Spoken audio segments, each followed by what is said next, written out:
What happens when one of WWE's most dominant forces looks Judgment Day directly in the eye and says no? Raquel Rodriguez just sent shockwaves through Monday Night Raw, and the fallout could change everything. I'm breaking down every single detail you need to know about this explosive moment, so stick around because this story goes deeper than you think. Welcome back to Suplex Rumble, the channel where we dive deep into the biggest moments in professional wrestling. If you're new here, make sure to hit that subscribe button and ring the bell because we're covering all the drama, all the action, and all the storylines that keep us on the edge of our seats. Today, we're talking about Raquel Rodriguez, Judgment Day, and a refusal that nobody saw coming. Let's get into it. So let's set the stage here. Judgment Day has been one of the most dominant factions in WWE for quite some time now. We're talking about a group that has systematically dismantled opponents, recruited members, and held championship gold across multiple divisions. Their influence on Monday Night Raw has been undeniable. Now enter Raquel Rodriguez, a woman who has carved her own path of destruction through the women's division. Standing at 5'11", with incredible power and an amateur wrestling background that makes her one of the most legitimate athletes on the entire roster, Raquel is not someone you approach lightly.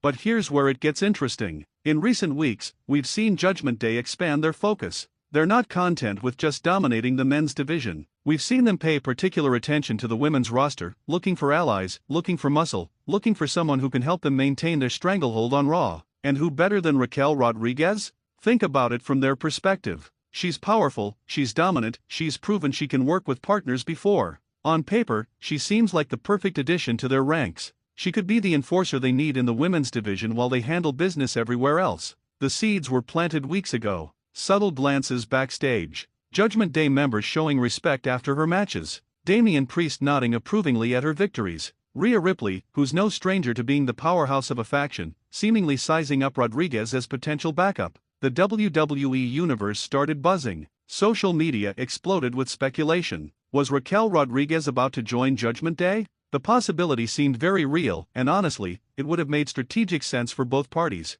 Now let's talk about the moment. This past Monday Night Raw delivered something we won't forget anytime soon. Picture this: Raquel Rodriguez had just finished competing in a match earlier in the evening. She'd reminded everyone exactly why she's one of the most feared competitors in WWE. The power, the athleticism, the intensity, it was all on full display. Later in the show, backstage, the confrontation happened. Judgment Day approached Rodriguez in a segment that had fans on the edge of their seats. And let me tell you, the tension was thick enough to cut with a knife. The pitch was made. The representatives of Judgment Day laid out their vision. They talked about dominance. They talked about holding all the power in WWE. They talked about being part of something bigger than herself. The opportunity was right there: join one of the most powerful factions in modern WWE history. And here's what makes this so compelling: they weren't wrong. Judgment Day has been dominant. They do hold significant power. Being part of that group could have elevated Raquel's position on the card even further. But then came the response that sent shockwaves through the arena and the WWE universe watching at home. Raquel Rodriguez looked them dead in the eye and said no.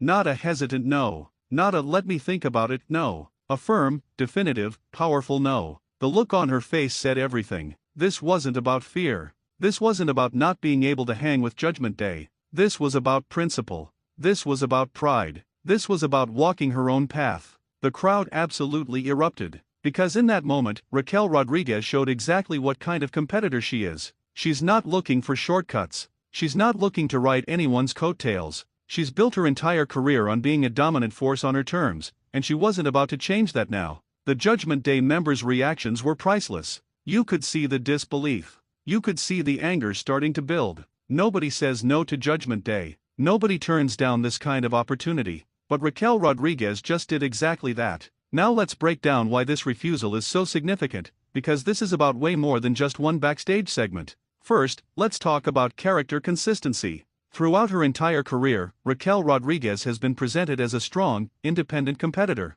She's had tag team success, yes, but she's always been portrayed as someone who stands on her own 2 feet. This refusal perfectly aligns with everything we know about her character. It's consistent, it's believable, and it makes her even more compelling as a performer. Second, this creates an incredible dynamic moving forward. Judgment Day doesn't take rejection well. We've seen what happens to people who defy them, who stand in their way, who refuse to bend the knee. Raquel Rodriguez just painted a target on her back, and that opens up storyline possibilities that could carry us through multiple pay-per-view cycles. Think about the potential matches this sets up. Raquel versus Rhea Ripley in a battle of powerhouses? Sign me up. Raquel having to fight off multiple Judgment Day members? That's compelling television. Raquel potentially finding allies who also resist Judgment Day's influence? The storytelling possibilities are endless. Third, this does something really important for the women's division. It gives Raquel Rodriguez a clear, strong storyline that positions her as a top-tier babyface. The WWE Universe loves an underdog, loves someone who stands up to the bullies, loves a competitor who refuses to compromise their values. Raquel just became all of those things in one moment. Fourth, this adds another layer to Judgment Day's story. They can't recruit everyone. They can't intimidate everyone into submission. There are still competitors in WWE who will look them in the eye and say no. That makes them more interesting as characters because now they have to deal with the consequences of rejection, and we know they won't handle it gracefully. And finally, this moment elevated Raquel Rodriguez's stock significantly. Before this, she was a talented competitor who fans respected. After this, she's a statement maker. She's someone who's willing to stand alone against the most dominant faction in WWE. That's star-making material right there. So where do we go from here? Let's talk predictions and possibilities, because the next few weeks of Raw are about to get very interesting. The most obvious outcome is retaliation. Judgment Day has made examples of people before, and there's no reason to think Raquel Rodriguez will be treated any differently. We could see ambushes, we could see interference in her matches, we could see a systematic attempt to break her down and make her regret her decision. But here's where it gets interesting: Raquel Rodriguez is not an easy target. She's legitimately one of the strongest women on the roster. She's got the size, the skill, and the toughness to hold her own even against multiple opponents. If Judgment Day thinks they're going to steamroll her, they might be in for a surprise. We could see Raquel find unlikely allies. Maybe other superstars who are tired of Judgment Day's dominance step up. Maybe we get a coalition of wrestlers who want to stand against the faction. This could expand into a much larger storyline that involves multiple members of the roster. There's also the championship picture to consider. If Raquel Rodriguez is being positioned as a major babyface who stands up to authority and dominance, that's classic championship material. Could we be looking at a future women's champion who earned her spot by refusing to take the easy path? That's a story the WWE Universe would get behind in a heartbeat. Another possibility is that this refusal creates tension within Judgment Day itself. Maybe some members think they should have seen the rejection coming. Maybe there are disagreements about how to handle the situation. We've seen factions implode from internal pressure before, and this could be the beginning of cracks in their foundation. And let's not forget about the wild card possibilities.